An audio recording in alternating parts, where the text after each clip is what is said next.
न्यूजच्या राजकीय बातमीपत्रात मी अनिता काळे तुमच्या सगळ्यांचं स्वागत करते। चला तर एक नजर टाकूया काय घडलंय आजच्या राजकीय वर्तुळात। भाजपाने केली केंद्रीय निरीक्षकांची घोषणा। श्री निर्मला सीतारमण आणि विजय रुपाणे महाराष्ट्राचे केंद्रीय निरीक्षक। राष्ट्रीय सरचिटणीस अरुण सिंग यांची घोषणा। आज दिलेल्या तारखेनुसार भारतीय जनता पक्षाच्या गटनेत्यांची निवड होणे होती। त्यानुसार आज भारतीय जनता पक्षाच्या संसदीय मंडळाने गुजरातचे माजी मुख्यमंत्री आणि पंजाबचे राज्य प्रभारी विजय रुपाणे तसेच केंद्रीय वित्त आणि कॉर्पोरेट व्यवहार मंत्री श्री निर्मला सीतारमण या नेत्यांची केंद्रीय निरीक्षक म्हणून नियुक्ती केली आहे।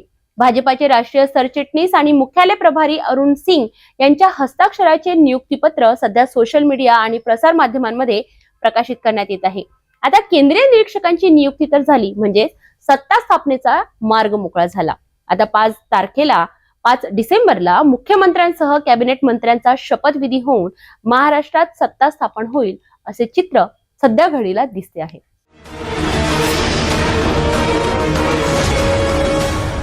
सत्ता स्थापनेच्या घडामोडींना आता वेग येणार। महायुतीमध्ये खाते वाटपाचा पेच अद्याप सुटलेला नाही। महत्वाच्या मानल्या जाणाऱ्या गृह खात्यासाठी शिवसेनेने मोर्चे बांधणी केली। नैसर्गिक न्यायाने हे खाते मिळण्याची अपेक्षा पक्षाचे प्रवक्ता संजय शिरसाट यांनी व्यक्त केली। घटक पक्षांना नेमकी किती खाती मिळणार यावरून आज चर्चा होईल। राज्य सरकार स्थापनेबाबत पंतप्रधान नरेंद्र मोदी, केंद्रीय गृहमंत्री अमित शहा यांनी निर्णय घेतील त्यांना माझा आणि शिवसेनेचा पूर्ण पाठिंबा राहणार आहे असा पुनरुच्चार काळजीवाहू मुख्यमंत्री एकनाथ शिंदे यांनी रविवारी केला। मात्र महायुतीमध्ये खाते वाटपाचा पेच अद्याप सुटलेला नाही।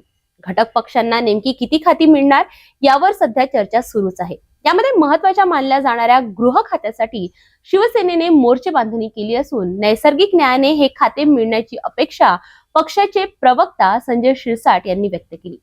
विधानसभा निवडणुकीत महायुतीचा विजय झाल्यानंतर गेल्या आठवड्याभरापासून मुख्यमंत्री पदावरून चर्चा सुरू होत्या। मात्र आता मुख्यमंत्री पदाचा पेच सुटला आहे। तुर्तास खाते वाटपावरून चर्चा सुरू असल्याचे कळते आहे। काळजीवाहू मुख्यमंत्री एकनाथ शिंदे यांच्या दिल्लीवारीतही खाते वाटपाबाबत चर्चा झाली होती। मात्र त्याचा अंतिम निर्णय स्वरूप आले नाही। त्यात शुक्रवारी शिंदे प्रकृतीच्या कारणास्तव त्यांच्या गावी निघून गेल्याने महायुतीच्या बैठकाही लांबल्या। शिंदे रविवारी ठाण्यात परतले आहेत, त्यामुळे आता सत्ता स्थापनेच्या घडामोडींना वेग मिळणार आहे। या सर्व पार्श्वभूमीवर शिवसेनेने गृहमंत्रीपदाची मागणी कायम ठेवल्याचे संजय शिरसाट यांच्या वक्तव्यावरून समोर आले आहे। आम्ही गृह खात्याची मागणी केलेली आहे। नैसर्गिक न्यायाने आम्हाला हे खाते मिळायलाच हवे, ते गरजेचेच आहे असे शिरसाट यांनी ठामपणे सांगितले। एकनाथ शिंदे हे देवेंद्र फडणवीस, अजित पवार यांच्यासोबत संयुक्त बैठक घेण्याची शक्यता आहे। खाते वाटपाबाबत सध्या जोरदार चर्चा सुरू असली तरी या सर्व चर्चांना पूर्णविराम देण्याचे काम शिंदे करतील असा विश्वासही शिरसाट यांनी व्यक्त केला। आम्ही मागणी केली आणि त्यांनी लगेच खाते दिले असे होत नाही। त्यासाठी बैठका, चर्चा ही व्हावीच लागते असेही ते म्हणाले। जनतेच्या मनातील सरकार स्थापन करणारा कल्याणकारी योजना राबविण्यात हे सरकार यशस्वी झाल्यामुळे नागरिकांच्या मनातील सरकार स्थापन करण्यात येणार असेही एकनाथ शिंदे हे रविवारी यांनी अधोरेखित केलं। दरे येथून मुंबईला रवाना होण्यापूर्वी ते स्थानिक पत्रकारांशी बोलत होते। मी सामान्य लोकांच्या अडचणी, त्यांची दुःखे समजून घेऊन कामं केली आहेत। साहजिक त्यांचा त्याच पद्धतीच्या भावना आहेत, त्यामुळे जनतेच्या मनातील मुख्यमंत्री म्हणून ते माझ्याकडे पाहत आहेत। विधानसभा निवडणुकीत महायुतीला मिळालेले हे यश हे सर्वाधिक आहे, यामध्ये कोणाचाही संभ्रम नको असेही ते म्हणाले। एक गोष्ट अधोरेखित करायची असेल तर आपण बघितलंय, गृह खात्यापासून शिवसेना कायमच लांब राहिली आहे। राज्यात 1995 मध्ये शिवसेना भाजप युतीची सरकार आले तेव्हा त्यात मुख्यमंत्रीपद शिवसेनेकडे होते तर उपमुख्यमंत्रीपद भाजपाकडे होते। त्यावेळी गृहमंत्री भाजपाचे गोपीनाथ मुंडे होते। 2014 ते 2019 या कालावधीत राज्यात देवेंद्र फडणवीस यांचे सरकार होते। फडणवीस स्वतःच मुख्यमंत्री होते। या सरकारमध्ये शिवसेना होती, मात्र त्यावेळीही शिवसेनेला गृहमंत्रीपद देण्यात आले नव्हते। एकंदरीत हा इतिहास बघता यंदा गृह खातं शिवसेनेला मिळते का की सत्तेमधून शिवसेनाच गायब होईल हे येत्या 2 दिवसात स्पष्ट होईलच। मुख्यमंत्री कोण, आता हा सस्पेन्स संपला। भाजप नेतृत्वाचा निर्णय झाला। बड्या नेत्यांकडून मिळालेत महत्त्वाचे अपडेट। विधानसभा निवडणुकीत दणदणीत विजय मिळवणाऱ्या महायुतीला अद्याप सत्ता स्थापन करता आलेली नाही. यानंतर आता भारतीय जनता पक्षाच्या गटातून मोठी बातमी आहे. भाजपकडून मुख्यमंत्री पदासाठी देवेंद्र फडणवीस यांच्या नावावर शिक्कामोर्तब झाला आहे. भाजपच्या एका वरिष्ठ नेत्यानं याबद्दलची माहिती दिल्याचं वृत्त पीटीआयनं दिलंय. भाजपच्या विधिमंडळ पक्षाची बैठक 2 किंवा 3 डिसेंबरला होणार असल्याची माहिती या नेत्यांचं नाव प्रसिद्ध न करण्याच्या अटीवर त्यांनी माध्यमांना दिली. महायुती 2.0 सरकारचा शपथविधी 5 डिसेंबरला आझाद मैदानावर होणार आहे. या सोहळ्याला प्रधानमंत्री नरेंद्र मोदी हजर राहतील. देवेंद्र फडणवीस तिसऱ्यांदा मुख्यमंत्री होतील. 2014 ते 2019 या कालावधीत त्यांनी मुख्यमंत्रीपद भूषवलं. मुख्यमंत्री पदाचा 5 वर्षाचा कार्यकाळ पूर्ण करणारे ते राज्यातील दुसरेच नेते ठरले. 2019 मध्ये शिवसेनेनं भाजपची साथ सोडल्यानंतर फडणवीस यांनी राष्ट्रवादी काँग्रेसच्या अजित पवारांसोबत राजभवनात सकाळी उरकलेला शपथविधी चांगलाच गाजला. मात्र हे सरकार केवळ 3.5 दिवस टिकलं. त्यानंतर आता पुन्हा एकदा देवेंद्र फडणवीस मुख्यमंत्री पदाची शपथ घेणार आहेत. विधानसभा निवडणुकीच्या निकालाला आठवडा उलटला तरीही महायुतीत सत्ता वाटपाचा पेच कायमच आहे. काळजीवाहू मुख्यमंत्री एकनाथ शिंदे सत्ता स्थापनेचे सर्वाधिकार भाजप नेतृत्वाला दिले आहेत. त्यामुळे राज्यात भाजपचा मुख्यमंत्री होण्याचा मार्ग मोकळा झाला.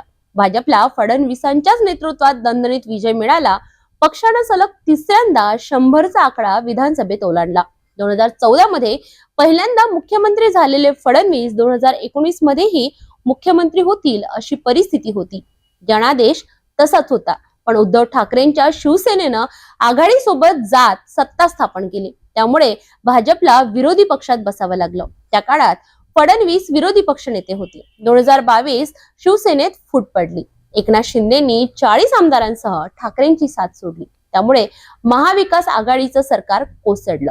भाजपशी हात मिळवणी करून शिंदे मुख्यमंत्री झाले. फडणवीस उपमुख्यमंत्री झाले. तेव्हा भाजपच्या नेत्यांसह पदाधिकारी कार्यकर्त्यांमध्ये नाराजी होती. तर आता 2024च्या निवडणुकीत मिळालेल्या महायुतीच्या दणदणीत विजयानंतर भाजपच्या माध्यमातून मुख्यमंत्रीसाठी पुन्हा एकदा देवेंद्र फडणवीस यांचे नाव पुढे येत आहे. आणि 5 डिसेंबरला देवेंद्र फडणवीस हे महाराष्ट्र राज्याचे मुख्यमंत्री म्हणून तिसऱ्यांदा शपथ घेतील.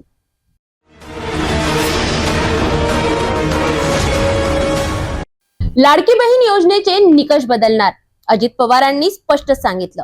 राज्यातील महिलांना लाडकी बहीण योजनेच्या या महिन्यातील हप्त्याची प्रतीक्षा आहे. महाराष्ट्र राज्यातील महिलांच्या आर्थिक स्वातंत्र्यासाठी, त्यांच्या आरोग्य व पोषणामध्ये सुधारणा करणे आणि कुटुंबातील त्यांची निर्णायक भूमिका मजबूत करण्यासाठी राज्य सरकारने 6 महिन्यांपूर्वी मुख्यमंत्री माझी लाडकी बहीण योजना सुरू केली. लोकसभा निवडणुकीत महाराष्ट्रात अपयशी ठरल्यानंतर महायुती सरकारने महिलांना थेट आर्थिक लाभ देणारी ही योजना आणली. निवडणुकीच्या तोंडावर ही योजना लागू करत असतात काही माफक अटींसह 21 वर्षे ते 65 वर्षापर्यंत वय असलेल्या सर्व महिलांना सरसकट या योजनेचा लाभ दिला गेला. निवडणूक काळात आचारसंहितेमुळे ही योजना थांबवण्यात आली होती. आता निवडणूक प्रक्रिया पूर्ण झाली असून निवडणुकीचा निकालही लागला आहे. या योजनेमुळे महाराष्ट्रात महायुतीला मोठा लाभ झाला असून जनतेने महायुतीच्या पदरात बहुमतांचं दान टाकलं आहे. त्याचबरोबर आचारसंहिता देखील उठवली आहे. त्यामुळे राज्यातील महिलांना लाडकी बहीण योजनेच्या डिसेंबर महिन्यातील हप्त्याची प्रतीक्षा आहे. महायुती सरकारने निवडणूक काळात घोषणा केली होती की महाराष्ट्रात पुन्हा एकदा त्यांचं सरकार आलं तर लाडकी बहीण योजनेअंतर्गत महिलांना 1500 रुपयांऐवजी 2100 रुपयांचा हप्ता दिला जाईल. दुसऱ्या बाजूला दबक्या आवाजात चर्चा होती की निवडणूक झाल्यावर ही योजना बंद होईल किंवा या योजनेचे निकष बदलले जातील. सरसकट सर्वच महिलांना या योजनेचा लाभ मिळणार नाही. त्यातच नोव्हेंबर महिना संपला असून अजून या महिन्याचा योजनेचा हप्ता महिलांना वितरित केला गेला नाही. त्यामुळे महिलांसह राज्यातील जनतेच्या मनात या योजनेबाबत संभ्रम आहे. दरम्यान राज्यातील काळजीवाहू सरकारचे उपमुख्यमंत्री अजित पवार यांनी या योजनेबाबत भाष्य केलं आहे. तसेच महिलांच्या मनातील संभ्रम दूर करण्याचा प्रयत्नही केला आहे. तर अजित पवार लाडकी बहीण योजनेच्या निकषांमधील बदलांबद्दल काय म्हणाले ज्येष्ठ नागरिक कार्यकर्ते बाबा आढाव हे पुण्यात आत्मक्लेश आंदोलन करत होते. शनिवारी 30 नोव्हेंबर हा त्यांच्या आंदोलनाचा तिसरा दिवस होता. काळजीवाहू उपमुख्यमंत्री अजित पवार हे आढाव यांच्या आंदोलनस्थळी त्यांना भेट देण्यासाठी गेले आणि त्यांच्यासमोर सरकारची बाजू मांडली. अजित पवारांनी प्रसार माध्यमांशी बातचीत केली. त्यावेळी अजित पवारांना विचारण्यात आलं की लाडकी बहीण योजनेचे निकष बदलले आहेत का किंवा ते बदलले जाणार आहेत का. यावर अजित पवार म्हणाले, अरे काळजीवाहू सरकारमध्ये कुठे निकष बदलायला निघालाय. अजित पवार यांनी लाडकी बहीण योजना सुरू करण्यामागचे कारण स्पष्ट केले आहे. विधानसभा निवडणुकीसाठीच लाडकी बहीण योजना सुरू करण्यात आली असं त्यांनी जाहीर कबुली दिली. ते म्हणाले, 5 महिन्यांपूर्वी लोकसभेला आमचा पराभव झाला. त्यानंतर आम्ही सर्वजण बसलो आणि योजना आणले. सगळ्या राज्यांनी काही ना काही योजना आणल्या. कोणी पाणी वीज मोफत दिली तर कोणी प्रवास मोफत दिला. महिलांना मदत दिली तर बिघडले कुठे. इतर राज्यांनी दिले तर ते प्रलोभन नाही का, असाही सवाल त्यांनी यावेळी प्रसार माध्यमांसमोर उपस्थित केला.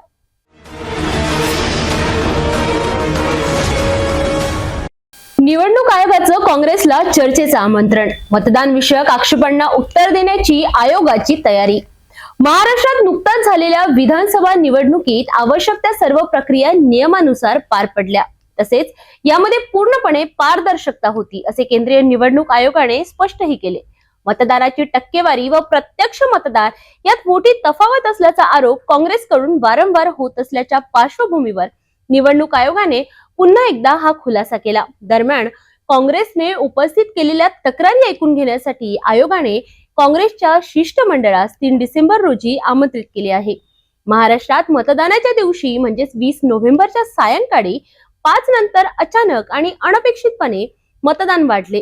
त्यामध्ये गैरप्रकार झाल्याचा काँग्रेसचा आरोप आयोगाने पुन्हा एकदा फेटाळून लावला. मतदानाची आकडेवारी वोटर टर्नआउट ऍपवर सातत्याने अद्ययावत केली जात होती असेही आयोगाने म्हटले आहे. माजी निवडणूक आयुक्त S.Y. कुरेशी यांनीही मतदान प्रक्रियेविषयी संशय व्यक्त केल्याचा उल्लेख काँग्रेसने तक्रारीच्या निवेदनात केला होता. याबाबत काँग्रेसने शुक्रवारी 12 पानी निवेदन आयोगाला सादर केले होते. आता नेमकी काँग्रेसची तक्रार काय, तर काँग्रेसचे म्हणणे आहे, मतदानाच्या दिवशी राज्यातील 50 मतदारसंघांमध्ये सायंकाळी 5 ते 6 या शेवटच्या तासाभरात किमान 50,000 मतदान झाल्याचे दिसते. ही बाब संशयास्पद असून यापैकी 47 मतदारसंघांमध्ये महायुतीला विजय मिळाला असे काँग्रेसचे म्हटले आहे. एवढेच नाही तर राष्ट्रवादी काँग्रेस शरदचंद्र पवार पक्षाचे अध्यक्ष शरद पवार यांनीही विधानसभा निकालावर शंका उपस्थित केली. ते म्हणतात, विधानसभा निवडणुकीतील मतदानाच्या शेवटच्या 2 तासातील आकडेवारी आणि निकाल धक्कादायक आहे. समाजातील सर्व स्तरावरून ईव्हीएम वर शंका उपस्थित केली जाते. आता मला ही शंका वाटू लागली आहे, अशा शब्दात शरद पवार यांनी निकालावर शंका व्यक्त केली. यावर भाजपने पलटवार करत उत्तर दिले आहे. ते म्हणतात, काँग्रेसला इलेक्ट्रॉनिक मतदान यंत्रावर आक्षेप असल्यास आधी राहुल गांधी यांच्यासह काँग्रेसच्या सर्व नेत्यांनी त्यांच्या पदांचे राजीनामे द्यावेत आणि त्यानंतर मतपत्रिकेद्वारे मतदान होईल तेव्हाच निवडणूक लढवाव्यात असे आवाहन भारतीय जनता पक्षाचे काँग्रेसला दिले आहे. असे केल्यास त्यांनी घेतलेल्या भूमिकेवर त्यांचा दृढ विश्वास अधोरेखित होईल, अन्यथा त्यांचे आरोप म्हणजे पोकळ ठरतील असे पक्ष प्रवक्ते गौरव भाटिया यांनी म्हटले आहे. आता बघूया निवडणूक आयोग आणि काँग्रेसचे शिष्टमंडळ यांच्या 3 डिसेंबर रोजी होणाऱ्या बैठकीत काय निकाल निघतो.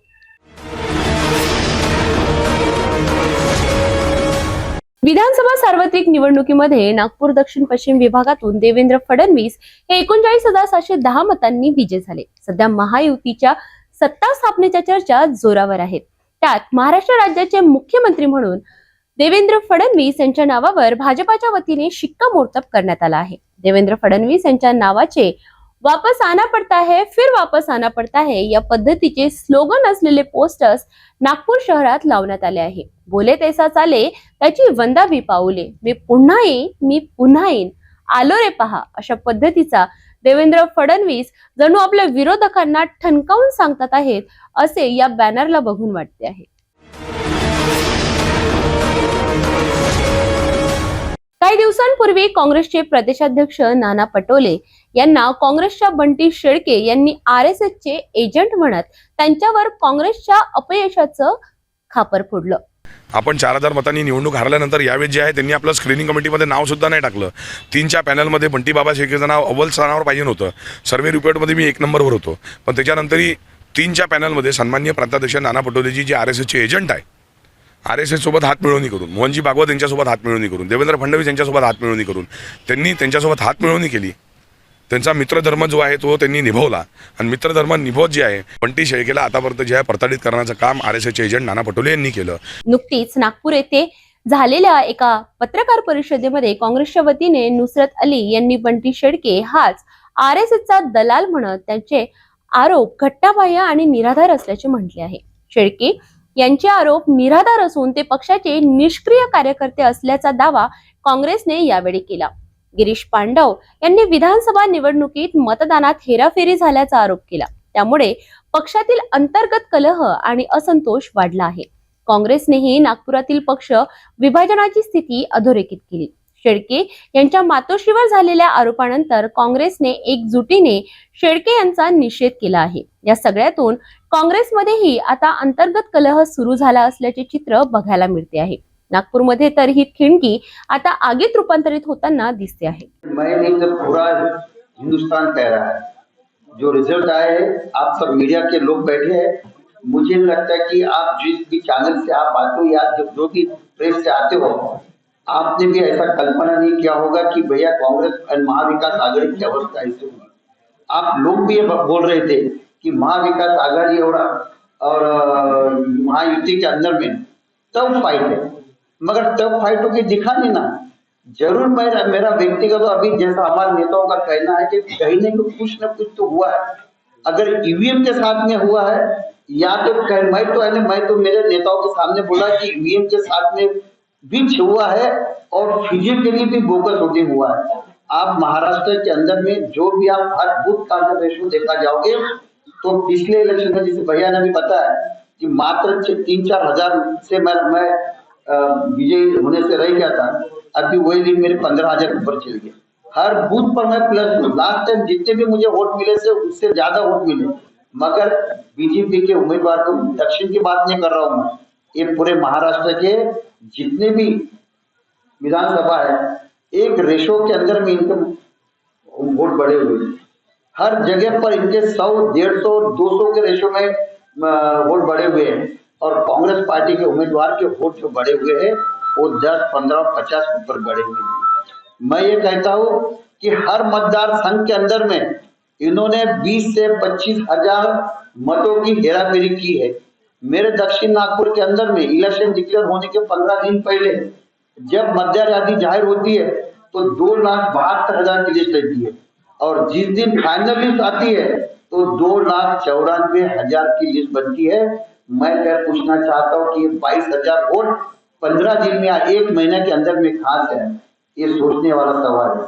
और मैं आपको बताना चाहता हूँ, ये 15-20 दिन के अंदर में हमारे कांग्रेस पार्टी ने अगर 500 वोटों की वहां पर नोंद किया है, उसमें से 10 भी नाम नहीं आया, मगर बीजेपी के कार्यकर्ताओं ने जितने भी मतदार के अंदर में नोंद किए पूरे के पूरे आए। कहीं न कहीं यहाँ पर मुझे कुछ प्रशासन के माध्यम से भी पूरी यंत्रणा उनके लिए काम में लगी थी, ऐसा मेरा आरोप है कि कहीं न कहीं शासन और प्रशासन दोनों की मिली भगत थी और इसीलिए ये नतीजा आया हुआ है। शेगाव येथील 20व्या हॉलमध्ये प्रहारची चिंतन बैठक आणि कार्यकर्ता मेळावा नुकताच संपन्न झाला. यावेळी आपल्या कार्यकर्त्यांना संबोधित करत असताना बच्चू कडू यांनी शिवाजी महाराज आणि मा जिजाऊ यांचे उदाहरण देत हरलो तरी मनगटात अजूनही दम आहे अशा शब्दात आपल्या कार्यकर्त्यांचं सांत्वन केलं आणि त्यांना माझ्या पराजयाचे दुःख वाटू देऊ नका अशा शब्दात धीर देत त्यांचं मनोबल वाढवत त्यांचे प्रबोधनही केले. यावेळी प्रहारचे कार्यकर्ते, अपंग क्रांतीचे सर्व कार्यकर्ते आणि दिव्यांग कार्यकर्ते सुद्धा उपस्थित होते.